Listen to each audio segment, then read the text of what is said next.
Hey y'all, welcome to the All Joy Podcast. Today, I hope you're having a great day, but it is about to get better because I have Steve Beal here with me, and we're actually here in the basement. And you're going to get a big talk about what the basement is all about in just a little bit here. But Steve and I go way back. We've gone to church together. We've lifted weights down here together. We've done retreats together. But you're in for a real treat because Steve is a mentor. I consider a mentor of mine, both spiritually and from a fitness standpoint, and has just a lot to offer. Welcome, Steve. Thank you. Glad to be here. I've been looking forward to it. Yeah, absolutely, absolutely. Always good to talk to you, and this was super fun. So Good. Just for those that might not know you, just tell us a little bit about you and your family. Sure. So yeah, I mean, we've lived in Norwalk now since 1984. I've got a great family. They all live like 2 miles away. All right, so everybody's local. Everybody's local now, which is great. So one of the cool things we'll talk a little bit about is, as a family, we lift weights on Monday night and we eat dinner after that. Hang out. So it's kind of cool, you know. All right. And we did that last night. But I've got a son who's 42, I think. And right. And I can't believe that. Is that crazy or what? And he has two kids. So I've got a granddaughter that's she's a sophomore in college, I guess you would say it. She's going to be a paramedic. And then my grandson is 17. He'll be a senior, and he's taking his flying test. So he I love that. Yeah, I love that. Cool? The pilot stuff. I'm all about the pilot stuff. Yeah, and my daughter, her and her husband live right around the corner from my son and their family. So it's cool. My wife. We've been married. Oh boy, this is going to get me in trouble probably. It's like 44 years, I think. It's coming up. Okay, so you and Carol, 44 years. So how did you guys meet? Like, I've never heard that story. This is a funny story. So she was working at a bank, and my grandpa was on the board at the bank, and I was working for my grandpa. He owned a company.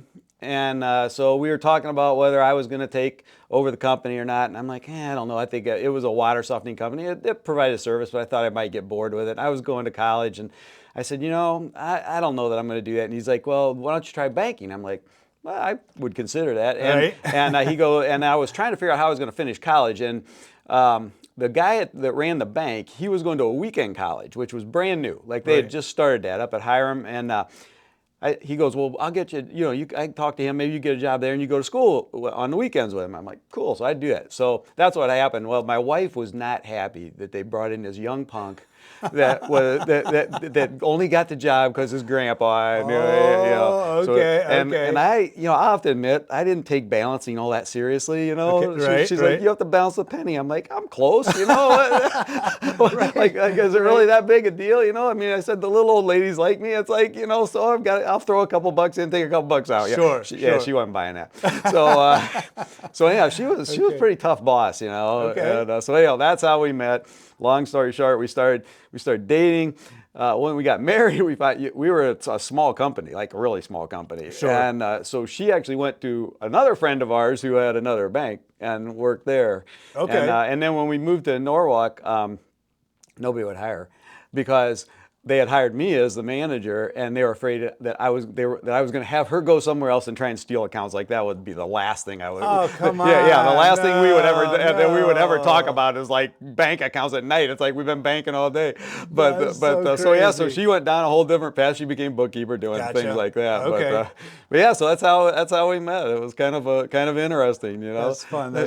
So you were in banking for quite a while, and tell us a little bit about what you're doing now with your professional. Yeah. So I was in banking for 33 years. Done with that, went to Beulah Beach, which you know that.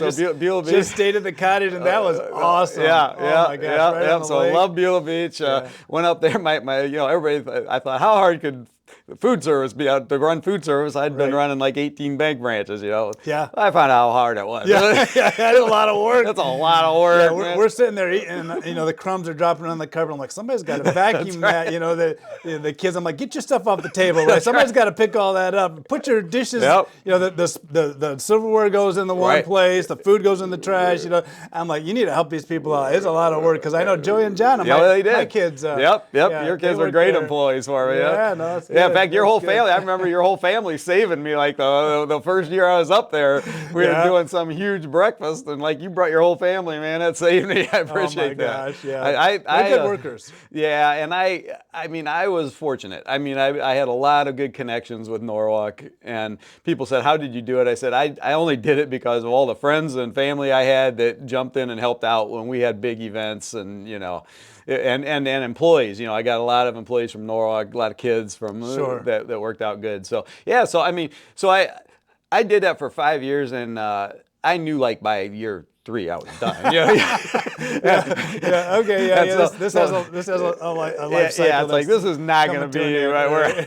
And so I talked to Ralph, about it. My friend and boss at the time. I said, look, we got to figure out something. And so we came up with like an exit strategy. Sure. And so by year 5, I was done. Had hired a replacement, and I thought, well, I remember saying, I am never going to have anything to do with food again. Like, I am done with it. I am done with food. So I was going to do consulting. I was certified to do training in team building and training in leadership and communication. I was just going to do that. And I'm riding my bike around the neighborhood, and my neighbor flags me down. He's like, "Hey, you still up at Beulah?" I'm like, "No, I left. I'm gonna." Well, he goes, "Well, what are you gonna do?" "I'm gonna do this other thing. I'm gonna do my own thing, my own consulting." He goes, "Well, we need a director at the senior center." All right. I'm like, "Where's the senior center?" It was like a mile from my house. I didn't even know where is it. What is it? What do they do? Yeah, what do they do there? Why are you talking to me about this? Exactly. Do I look that old? And he goes, "Would you talk to us?" I'm like, "Okay." Yeah, I said, I guess so, and I thought, what can it hurt, Right. And so I went into an interview with them, and they were telling me what they were looking for and some of their different scenarios. I'm like, well, you know what? That's kind of what I'm going to go teach other people to do. So it's like, kind of makes sense. And I had lived in Norwalk since, like I said, '84, and And a good part of that in my banking career, I was not in town. Like I was over in Bellevue for quite a few years, I think 10 or 11 years. So I was not all that engaged in the local community once I left. I was when I came here. But we'd always lived here, and I'd never moved, and the kids were very, ingrained in the community. We were at church in the community, and so I thought, well, you know what? It's a senior center. It's that's very, very needed. Probably a way to give back. And so I go there and I find out we're serving like 330 meals a day or something like that. I'm like, are you kidding me? I'm back in food service. But I'm really not. I've got a good staff. I do not get into food service anymore. It's crazy. I mean, there's a real thing. One of my sayings is you don't know what you don't know. Until you showed me like the new senior center and explained like the programs and the impact, I had no clue. Right. I had no clue. And so anyway, it's a really neat facility that really has a big impact on the community. Yeah. Yeah, we got one in Willard. We got one in Norwalk. In fact, I ran to Willard this morning. So I mean, what we don't realize, we kind of learned this through COVID, is how important socialization is. So many people did not. For a lot of people, the only person they saw was our delivery driver. Sure. Like that was the only live person they would see during the day. Wow. And so we learned the importance of that, and so that's a lot of what we do. But we provide meals, we provide transportation, we also do the activities and socialization type things, and so I had always wanted to be either an executive director or a CFO or CEO. So it's let's give it a shot, Nice. And I like it. I think it utilizes my skills, and a lot of what I do is promote us. Sure. And I know all the ins and outs of what we do. I know the finances. So I can go out and speak. I don't ever take notes with me. I just love it. I speak. If somebody asks me questions, I answer the question because I know them, and I've got a great staff, and so I can do that. So I love that, and so that's what I'm doing. But as part of the deal, I wasn't going to give up my training in my workshops because I really come alive in front of an audience. Sure. I really love being up in front of an audience. You do really well. Thank you. And so I kind of cut a deal with the board going in. I said, look, I'll do this, but I still want some flexibility to do these. And so I've done it for a lot of the nonprofits in town, some of the corporations. I mean, just when I can. And but to keep my certifications up, to keep my, I want to be sharp on it when I go in and talk about the 5 voices and things like that. And so I still do that, and I love doing that. So I love it. So yeah, love it. I like to stay busy. I hit less than a month ago. I hit the Medicare age. No. Yes. No. Yes. I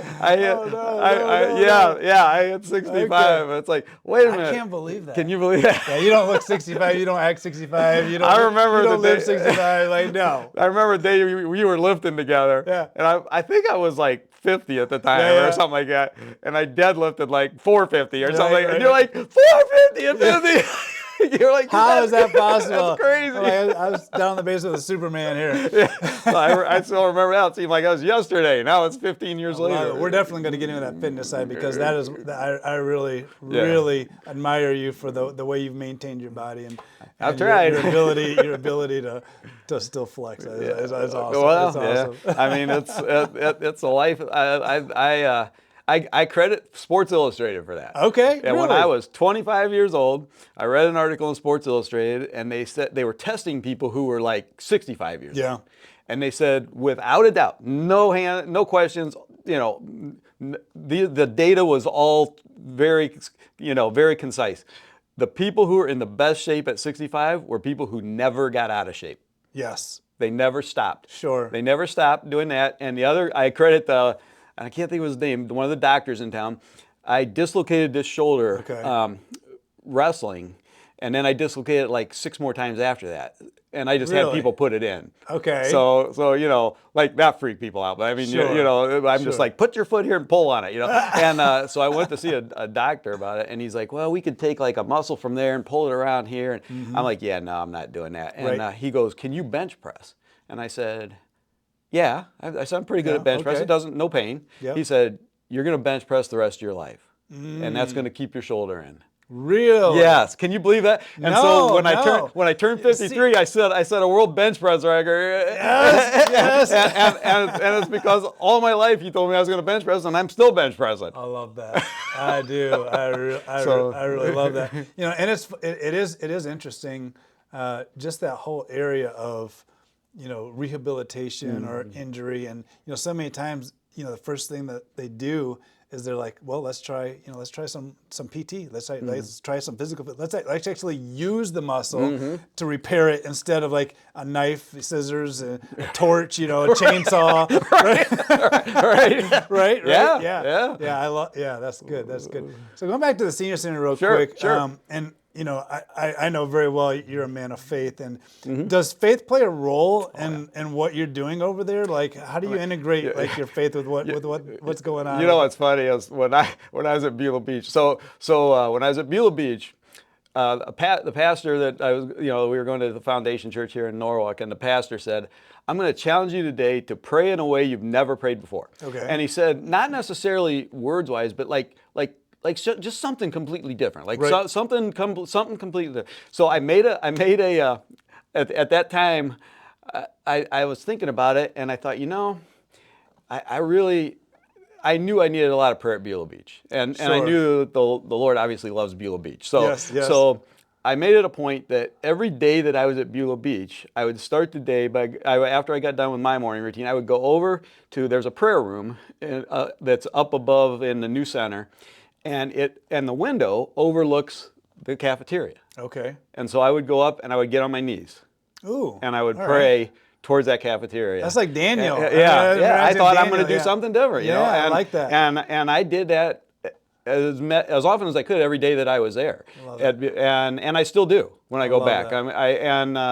And so I've seen so many prayers answered there, and so it was that consistency. And so when I came to the senior center, I thought, oh, well, I'm sure I'll never have to pray like I did at Beulah Beach. Well, like a month and a half after I was there, we go into lockdown for COVID. Oh my gosh. And we never stopped. We kept running meals. Sure. We kept running Sure. transit. Yeah, we probably kept, more necessary than so ever. I spent tons of time praying then for safety, for not only my drivers and but the people we're going to see and everything else, I still pray all the time for and the people there know that. I mean, they know that. So and it's cool. We have a Bible study there.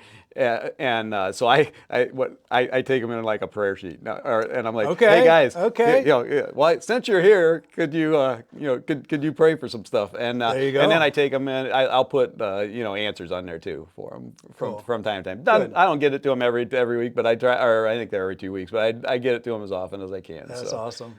And just faith for making decisions. I mean, I pray every day for wisdom. I pray every day to be humble and not think more highly of myself than I ought. And I pray, the biggest one is I pray to leave the outcomes to God. Yeah, no, I love it. And I just think about Jesus saying, "Whatever you do for the least of these," right? And not to marginalize the seniors, but like whenever we're serving, right? Whomever we're serving.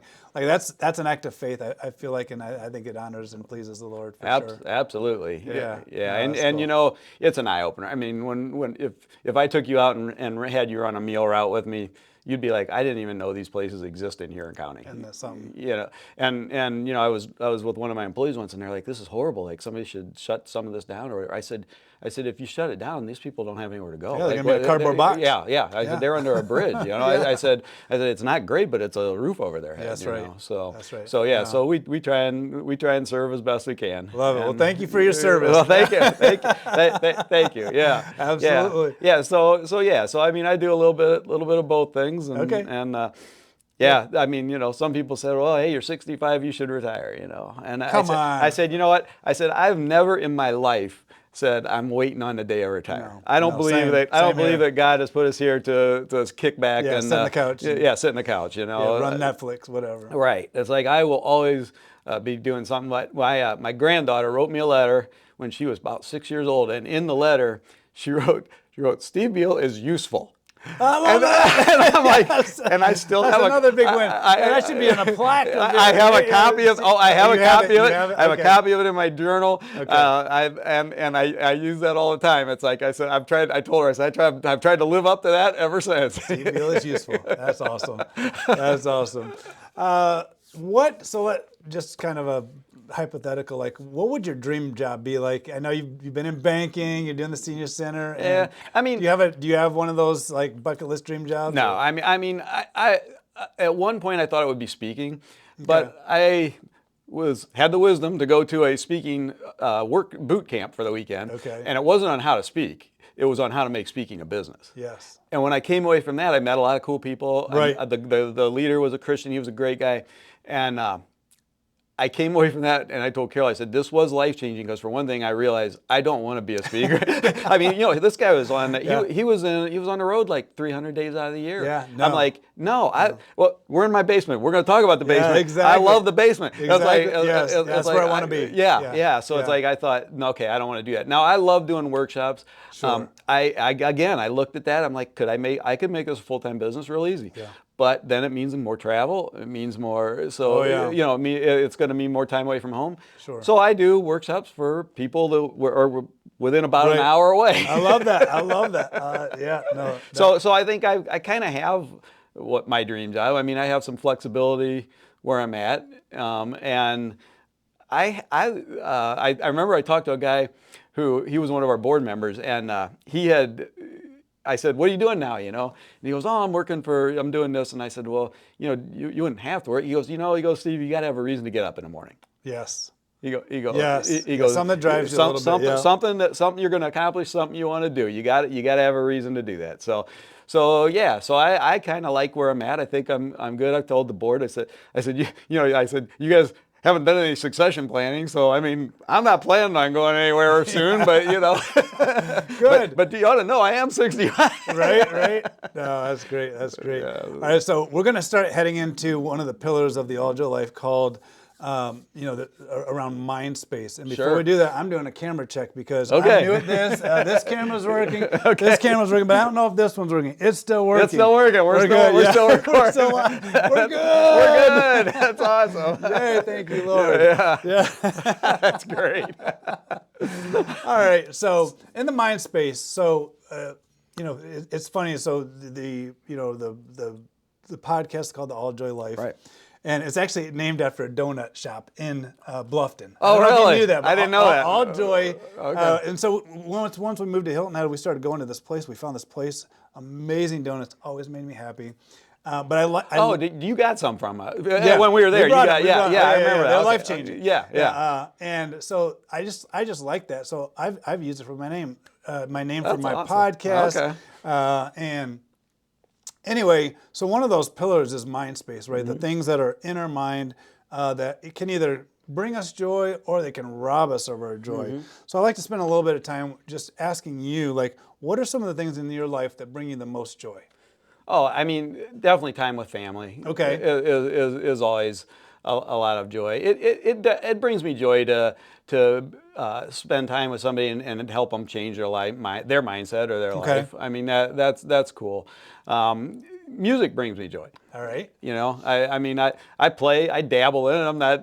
I don't try to be great. I just try and be a decent rhythm guitarist. Sure. But I'll come down to the basement by myself, crank it up, and Gotcha. play music. So Cool. So time outside. I mean, the tough part a lot of the tough part for me is winter in Ohio, which you know how that goes. The gray, the cold. If I can ski outside, cross country ski, I will. Okay, yeah. And I mean a lot. I always said that if I could live in only two places, I'm in Ohio, but if I could, I would live in the summer in Colorado in the mountains. Nice. And I would live in the Caribbean in the winter. And then there you go, right? Yes.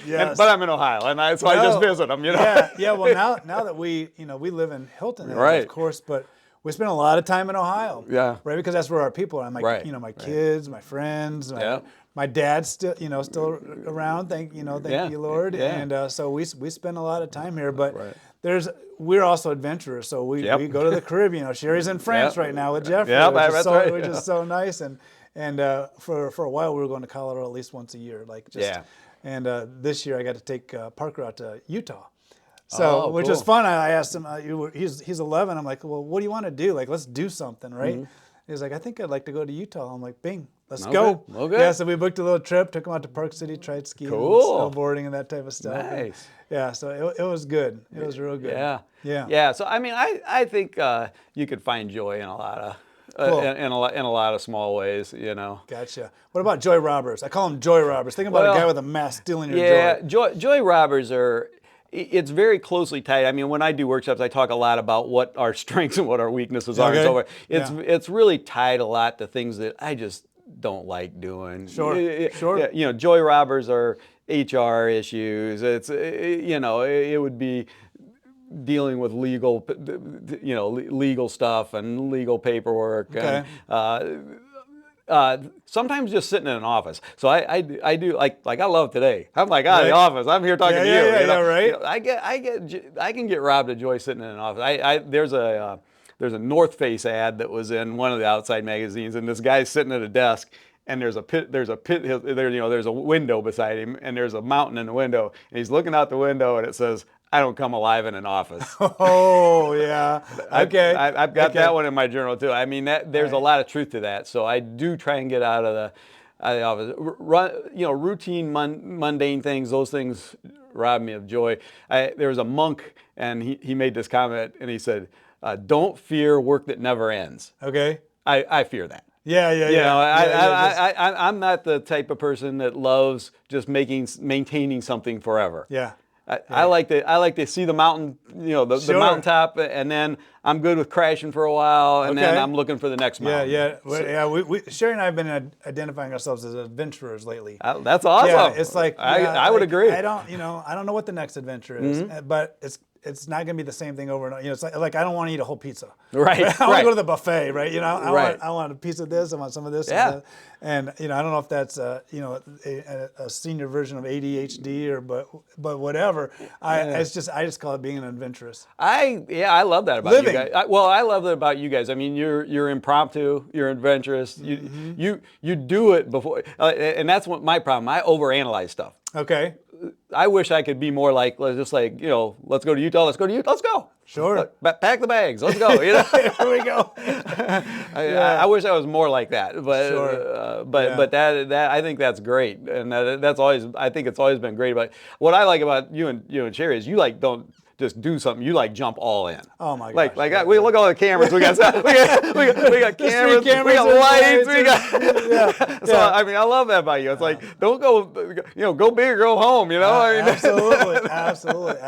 Yeah. I actually love to learn, and so just starting like a podcast, starting a YouTube channel, there's this learning aspect that makes me feel alive. It brings me joy to learn something new. Yep. And I feel like that's an adventure. It's it's like, in one of my last videos, I ran out of space on the card, right? Another one, I forgot to turn the camera on and record, right? It's like, I had some of the same mistakes, little mistakes while I was flying an airplane. Like you learn though, sure, as you would, embark on those adventures, and so Yeah, I agree. I've had people tell me that they see me as a lifelong learner. Love that. But Ralph at Beulah Beach used to say, he would introduce me, he's like, he knows a lot about a lot. I'm like, okay. But I had a boss in the bank who said, he goes, you're a weird person. He goes, you're like really good at a lot of stuff, but you're not like great, super, like over the top, like standalone great at anything. I thought, I'm going to show him. So I went and those came after he said, don't worry about these. Those came after he said that. I'm like, I'll show him. Exactly. I love that. Maybe I'll ask you some of my pet peeve joy robbers. Sure. So, rude people. Yeah. Somebody cut you off in traffic. Somebody, it could be a phone call. It could be, something at work or whatever. But that can be a real joy robber for me. I'm getting way better at it though, because I'm realizing that, like, somebody once said, you have to give somebody your emotional credit card.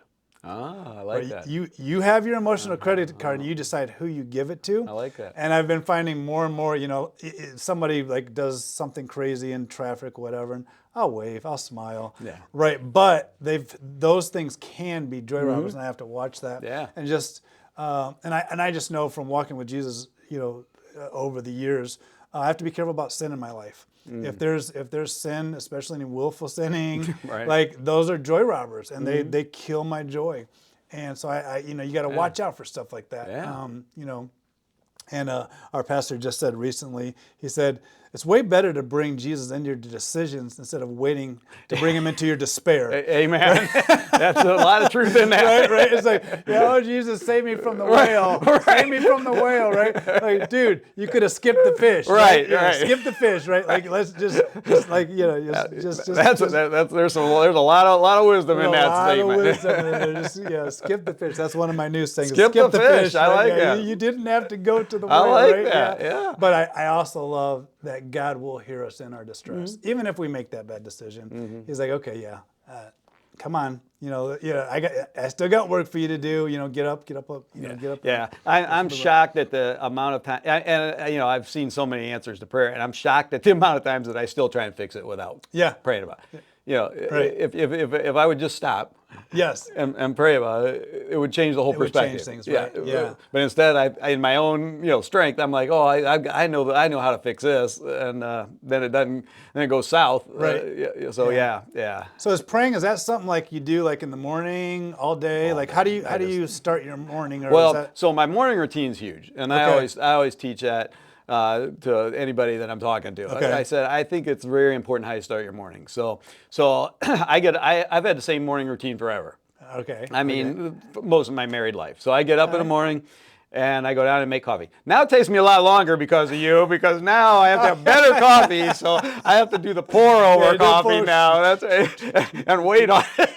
So I multitask while I'm waiting on that coffee. Same. Yeah, absolutely. But it's better. It's worth it. Yeah, I'm usually getting in a verse of the day or doing some affirmations or something while the coffee's poured. So yeah, so I start with that. Now, I mean, in the past, I would use like a Bible devotional or something. Now I love the U Bible. Okay. I go on there because I love they have the plans. So Yes. I always do the daily devotional. I always do. I've always got a plan going, Okay.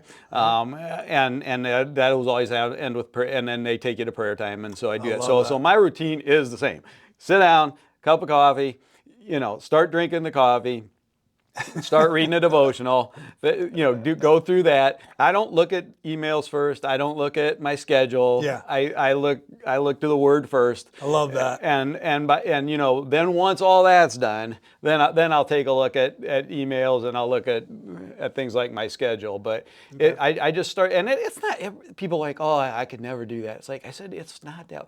It takes me as long to do the pour over as it does to get all of that done. I mean, right. And that's what I think is beautiful about that whole app is it's like they know people have so much time, Sure. so it doesn't take you that long. Right. And so I mean, less than an hour. Yeah. And I just start that every morning and I pray for prayer. I mean, I pray all throughout the day. Sure. I mean, sure. I think that it's just. The more you can commune with God, Absolutely. the better the better your day is going to go. Sure. And of course, then I pray at night. But I mean, Yes. Yes. So I mean, there are certain times like morning, night that I do. But throughout the day, I try and make myself just pray about situations. Cool. Cool. And nobody knows I'm doing it. I mean, right. Unless I'm talking to myself, and people are looking at me like, hey, he's weird. But Sure. So speaking of faith and prayer, like, how did you come to know Jesus? Like, were you raised in a Christian family? Like, I was raised in a Christian family. Okay. When my dad graduated from seminary the year I graduated from high school, so he was always involved in the church, and he made the decision to go ahead and become a pastor. So my high school was his seminary. Okay. He was doing seminary. Okay. And so I was raised in a Christian home. I knew all the right answers. Right. They didn't really emphasize so much like that there's a point in time type of thing. But Carol, she kind of had a background in that it was both Baptist and charismatic, I think. Yeah. Okay. And she didn't have a huge interest in it. But we talked, even before we got married, we talked. I said, I think maybe I would be a pastor someday or something. Okay. I mean, I just threw that out there, and it didn't scare her away. Okay. And so when we came to Norwalk, there was a pastor, Mike Beulah, that was a weightlifter. Oh, and he came and visited us from the Alliance. And we went to the Alliance because a guy that I worked with, Roland Katch, who's the auditor now. He invited me to go to the Alliance. Right. So we went out there. It's like, wow, these people are really nice, and they followed up, and they came out and they talked to us, and they said, well, if you've never, considered following Jesus, then we'd like to talk to you and lead you in that. And so, so we did. So that was early in our marriage, and Nice. that was a turning point. Even though I knew all the answers. I mean, there comes that moment where you own it, right? Yeah, exactly. Yeah, exactly. So I had the head knowledge. I knew all the answers, but the truth is, I wasn't really living for Jesus. I mean, I was living for myself more than anything. But I mean, so that from that point, we could see a line in the sand there. Okay. And so from that point on, we've been pretty faithful and going to church. The only time we didn't spend a lot of time going to church was when we were at Beulah because we had groups in on Sunday. So a lot of times we ended up having to work on Sunday because we were serving groups there. Gotcha. Cool. Cool. Yeah. Let's switch gears over to fitness. Oh yeah, over to yeah. fitness. We want to jump on the bench, Bill. Yeah, we're in there. Let's get change the camera. I was thinking about you yesterday. I was doing my squats and bench, and I'm like, oh yeah. I probably could have done that Tuesday, but I'm like, I've got this routine now. It's like if I don't do anything else the whole week, I'm getting my squat and some bench in on Mondays. That's awesome. Yeah, and then the rest of the week, whatever, I've got a plan, but like those, I'm like, I don't. First thing when I got to Norwalk, I went to the rec center, got a pass, and got all right, so here's your advice for when you get old like me. Okay. So I just read the other day in a book that my son bought me for my birthday that's like this thick, called Stronger or something like that. Anyhow, in there they have an exercise physiologist or whatever, and he says he goes, I've studied this all my life. He said, for when you're getting old, he said, I'm going to tell you this right now. When you're getting old, if you can do nothing else, you're going to lift weights. Yes. He said, he goes, I know aerobics for the heart and all that stuff. He goes, but the number one thing that kills old people is falls, breaks, all those type of things that you can somewhat, offset, but with strength. And so he said, and he goes, the bigger the muscle group, the better. Yeah. Because he said those bigger muscle groups will keep you healthier, and they'll keep you stronger, and they'll keep your balance will be better. And so there you go. So keep your routine. Keep lifting those weights all the way. All right, cool. Yeah. So how did you get? I mean, I know you love fitness, right? And so where did that come from, or how? I must have had a love for it very early on. I mean, I remember running with my dad, and I ran in school, and you're a runner, I know, and I was a decent runner until I got shin splints. And I could not shake them. I could not get rid of shin splints. Gotcha. And it's like, okay, this is no fun. Right. I was getting slower every meet, and I was doing cross country. I'm like, I love being out running, but I just can't take it. So when I was in junior high, there was a Christian men's group out of Mansfield called Men in Motion. And they would take bike trips all over the world. Okay. And so I talked my parents into letting me go on a bike trip when I was in junior high from Mansfield to Virginia Beach and back. Okay. On bikes. So there were about 30 of us, and we all had these little shirts that said Men in Motion with a swirl. Okay. And we rode our bikes, and they had no idea how far we were going to go every day. So they had two leaders on motorcycles, and they had a cart, a trailer that went, and we each had like a little locker in there to put stuff in, and they could make food there. So they would go ahead, the leaders would go ahead and they'd say, well, it looks like we're at about this time, and these guys are running about. So they'd go ahead to a town, they'd come into Norwalk, and they'd just start calling, they'd look at some churches and say, okay, that one looks big. They'd start calling churches and say, hey, we got like 36 bike riders coming in. Could you like put us up in your social hall on the floor or something? Like, yes. And that's how we went all the way to Virginia Beach and back. No. Yes. That's cool. The real studs on the ride were the Mansfield Christian soccer team. Like they were like just leaving everybody else behind. I mean, they were like hammering. And so I learned like to ride a bike all day. And to this day, I love bike. I'll bike. I said my saying is I'll bike 100 miles before I'll run a 5K. Yeah. Okay. Because I just know how to do it. So when I was in, I don't know. Oh, when I graduated from high school, I decided. My mom goes, well, we'll give you some money for a class ring. I'm like, yeah, I don't really want a class ring. I said, I want a weight bench. And so she gave me the money to buy the weight bench. And so I bought a weight bench. And then over the years, I started lifting. When I came to Norwalk, it was a big turning point because at that point I was working downtown and Alcott's was open, the gym. Oh, yeah. Okay. And I knew some guys that were lifting there, and I found it that was like I was doing more business in the gym than I was at the bank. Right. Like there were realtors and attorneys and bankers and everybody. We would all go down and lift weights. And Ron Kisner was there, who was a power lifter, and he was a state trooper, and he kind of showed me how to power lift. And I actually he actually gave me, I think, a belt that I still use today that has his name on the inside. I didn't steal it from him. He gave it. But he showed me how to power lift, and so I started doing that. And I've always loved lifting weights, and so that just became a routine. I started buying equipment. I went. And this is kind of a life lesson. I had a membership at the Y in Galleon when we lived in Crossline, and I would go over. And I remember one morning I was there lifting, and I saw pretty fit looking guy come in, and he started lifting. And then a while later I saw a pretty attractive girl come in, and she starts lifting. And I see him start to lift a little, and then I see him leave. And I said, you know what?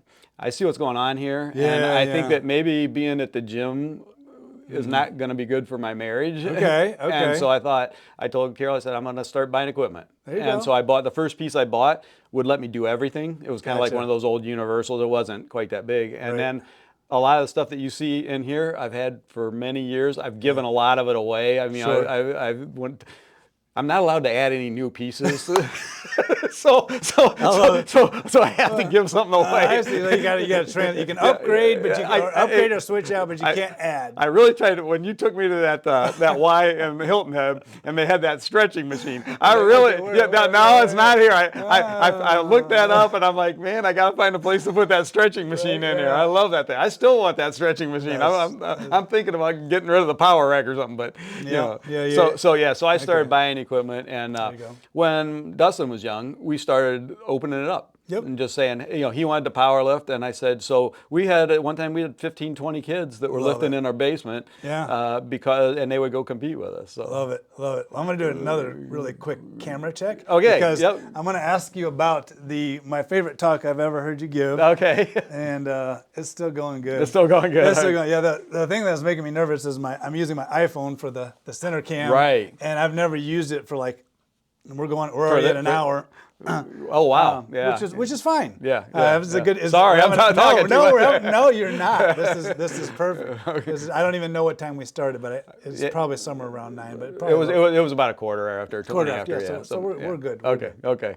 But anyhow, I do want to ask you about and have you talk a little bit about the basement talk. Yeah. So let's go. Let's go. Well, what I used to tell the kids is, guys, you all want the trophy, but it starts in the basement, where there's nobody really cheering for you other than each other. Maybe sometimes not even that. Yeah. Sometimes you're lifting by yourself. Sure. And so before you can get out there and perform on a stage, you better have done it 1,000 times in the basement.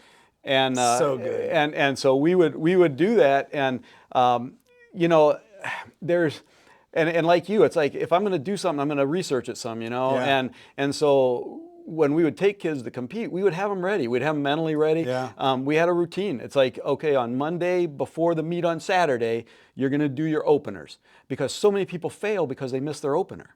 They go in too heavy, and they're like, well, coach, Mr. Beal, I can do this. I'm like, no. We're dropping you down. You're going to start here. And I didn't learn that. I learned that from John Apple, who's a good friend of mine. He was an Olympic weightlifter, and he coached. Oh, wow. He would come and speak to my kids, and he coached Dustin in discus. And he said, "Get in the meet. You have to get in the meet. Your opener gets you in the meet.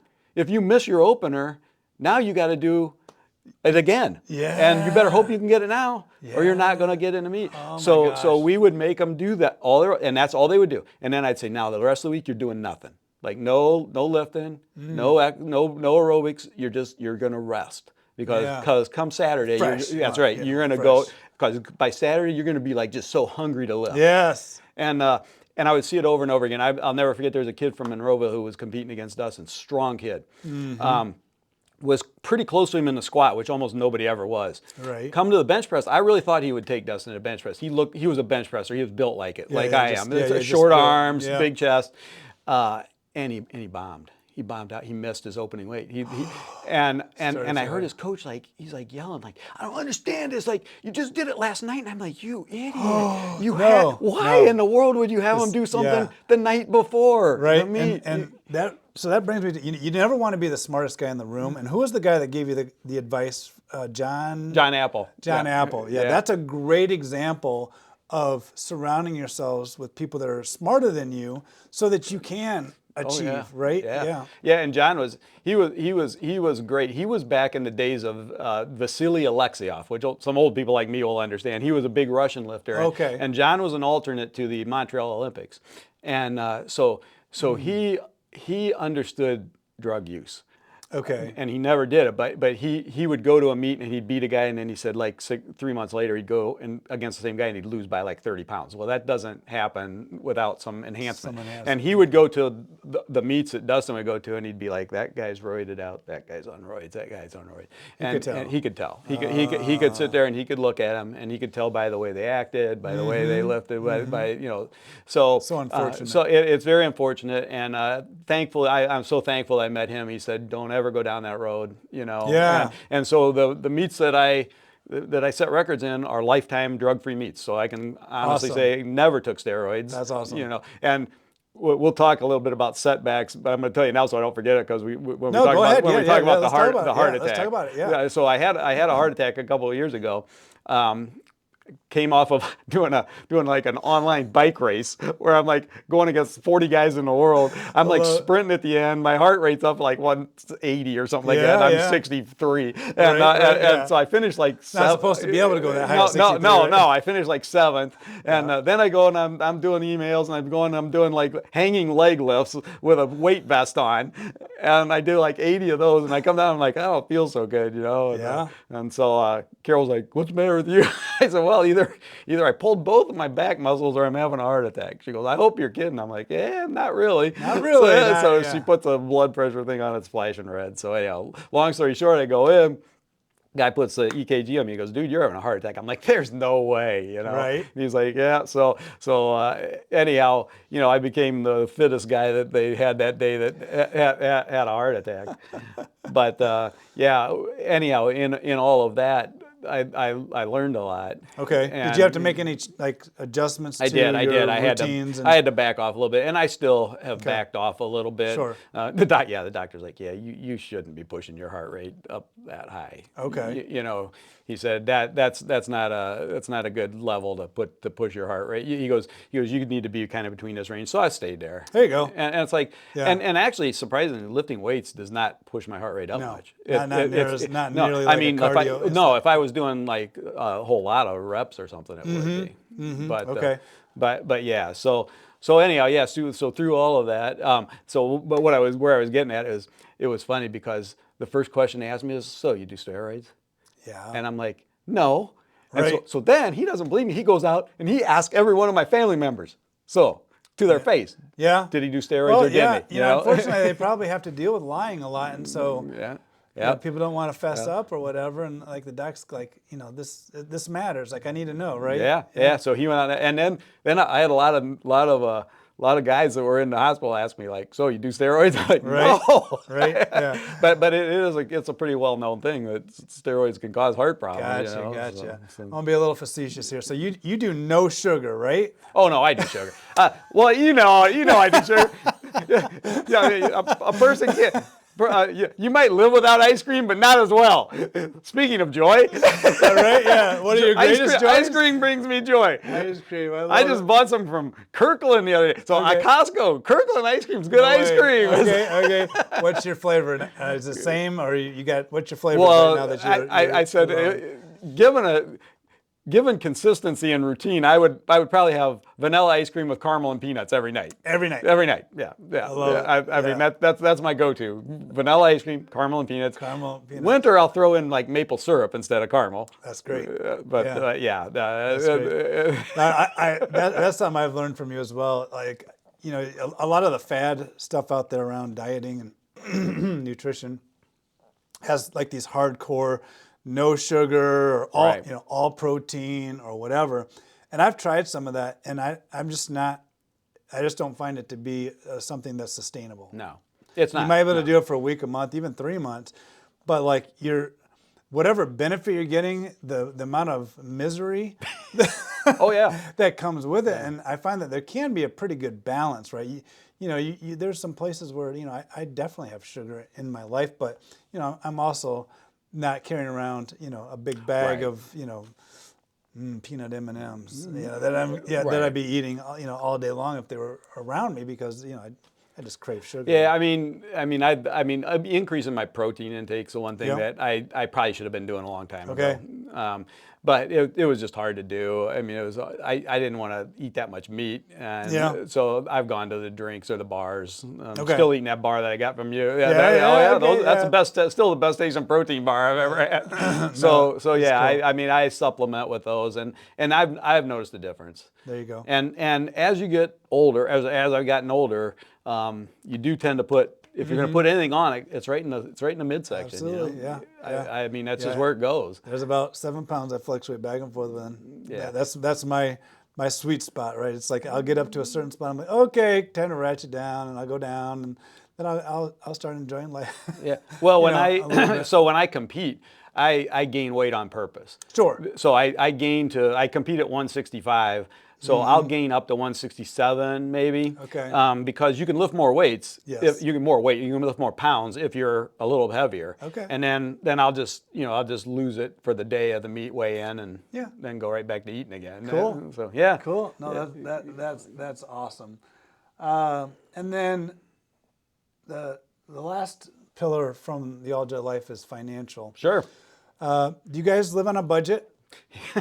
I'm laughing because I have Is that just for kids? Is that just for kids? No. I heard you in the first podcast you did talk about your spreadsheet. Thinking, I got a spreadsheet. So I got a spreadsheet. Sometimes Carol gets mad at me for the spreadsheet. I have it projected out to exactly when we'll be broke.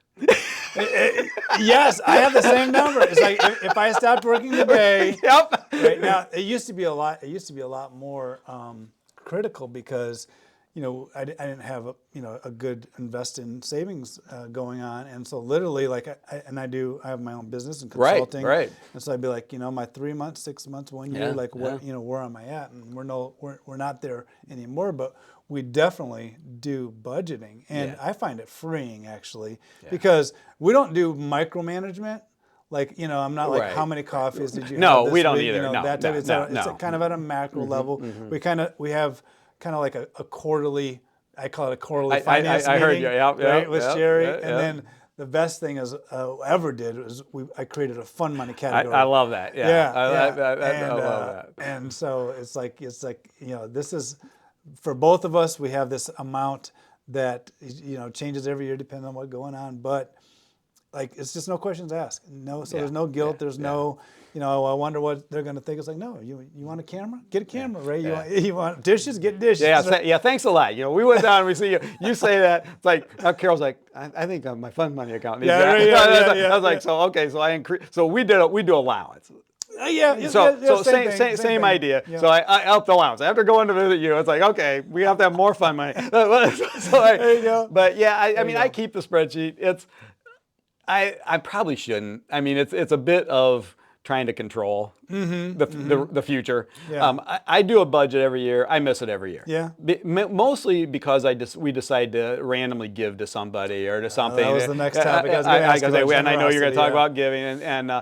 So I read a book called Money, Possessions, and Eternity by Randy Alcorn. And in that book, he talked about two things that changed my life. One was be aware of where you're investing, like what companies you're investing in. Okay. So I had Dustin do it. I didn't want to do it. That kind of stuff drives me crazy. I said, take a look at my portfolio and tell me what. He comes back, he goes, congratulations, Dad. You're like supporting the smoking of all the kids in the third world country. I'm like, oh, great. So I'm like, really? He's like, you got that one at the top. You got R.J. Reynolds. You got all these. I'm like, oh. Yeah. So in the book, he suggested the Timothy plan. So I said the Timothy plans are family friendly. So they don't invest in. They're companies that don't invest in anything that would be anti-faith. So I go to my stockbroker. I'm like, I want to move like half of my stuff into these Timothy plans. He goes, okay. I've never heard of these. Like nobody I have has Nobody's these. Nobody has these. Okay. I don't even know what they are. Yeah. Like I said, well, I don't care. I want to move 50% in. And so I've had some people say, so how do those work? I said, they're fine. They're not going to ever be the top, right? But they're solid. So they're solid mutual funds. I said they do fine. And the other thing that he said in there that we've tried to live by is, everything's big these days about pick your number. Pick your number as far as retirement. He says he and his wife picked their number for what the most they were going to accumulate in liquid assets. They weren't, and if they went above that, they started giving it away. There you go. And so we did that. We said, you know what, we're going to not try and accumulate all the time. Yeah. We're going to, if we accumulate more, we'll give more. Yeah. Absolutely. And that's been a big thing. That you talk about joy, giving is one of my biggest joys. Absolutely. I feel the same thing. I know it is for you too. Yeah. And for me, it's whether it's a big check to like a charity or when you're at a gas station and you see a kid, it's like, hey, buy a kid a cookie. It's like, oh my gosh, like it's still very vivid to me. It's something that I did recently, and it's like, wow. like that kid got his face lit up, and then it made my day. Yeah. Right. So just and Sherry, my wife, just she is a crazy giving person. So much about giving and generosity. She's one of the most generous people I know. And thinking of others.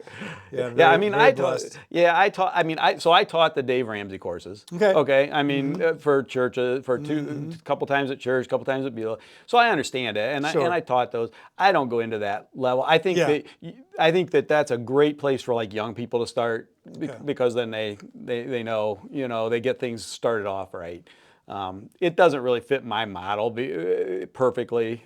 So, but I've given that book away a lot to people, and of course I have a very low success rate. I've probably given that book away 25 times, and I've had like 4 people that actually made a life change. Well, the best one was one person came to me and they go, this would really work if you did it. I'm like, that's kind of the point. That's kind of, you could take that to the Bible too, right? This would really work. Yeah, if you followed it. And it was a great example you gave earlier. It's like, you're at the gym, you see what's happening, right? And it's like, well, I can bring God into this decision now, right? Or into my despair, possibly, broken marriage or whatever. Later, it's like, oh, let's just shortcut. Let's avoid the cliff. And the giving part, and you guys do this so well, and I'm trying to do better. But to me, it's like, if the Lord lays something on my heart, just give it now. If like you see a need, if you see a need, or you're impressed to give. If I don't give now, I like talk myself out of it. Sure. So and I love the way you guys, I see you model that. I love that. I have other people I know that model prayer, like everything. They just immediately go to prayer. Sure. And so I look for those mentors to say, I want to be more like that. Like, just do it. Don't talk about it. Don't think about it. Don't analyze it. Don't put it in the budget. Yeah, it's so important, like who we surround ourselves with. Yeah. Right. And somebody recently said, I don't remember, it was a book or podcast I was listening to. They're like, your let's call it like life level is the average of the top 5 people you spend your time with. Something like that. But it's kind of like, if you're spending your time all with complainers, you can pretty much it's going to be hard for you to maintain a positive outlook on life if you're just completely surrounded in an atmosphere of complaining or whatever. Well, Steve, I really want to thank you for taking time out of your day and just all the ways you've poured into me and my family. And thank you.